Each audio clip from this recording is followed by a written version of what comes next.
বঙ্গভূমি news, মানুষের সাথে, মানুষের পাশে।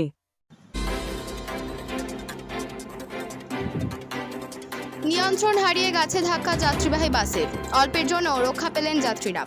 অল্পের জন্য বড়সড় দুর্ঘটনার হাত থেকে রক্ষা পেলেন একটি যাত্রীবাহী বাসের যাত্রীরা। যান্ত্রিক ত্রুটির জেরে নিয়ন্ত্রণ হারিয়ে রাস্তার ধারের একটি গাছে সজোরে ধাক্কা মারে বাসটি।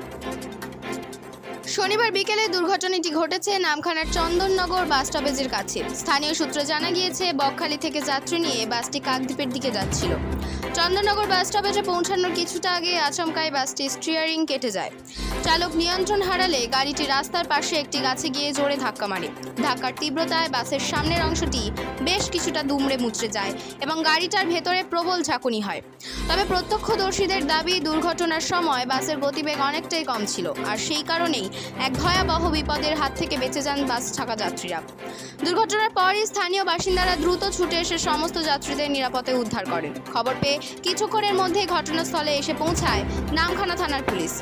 পুলিশ এসে পরিস্থিতি নিয়ন্ত্রণে আনে এবং দুর্ঘটনাগ্রস্ত যানটিকে সারানোর ব্যবস্থা করে। সামান্য চোটাঘাত লাগলেও সমস্ত যাত্রী সুরক্ষিত আছেন বলে জানা গিয়েছে। নামখানা থেকে সন্দীপ দাসের রিপোর্ট, বঙ্গভূমি নিউজ।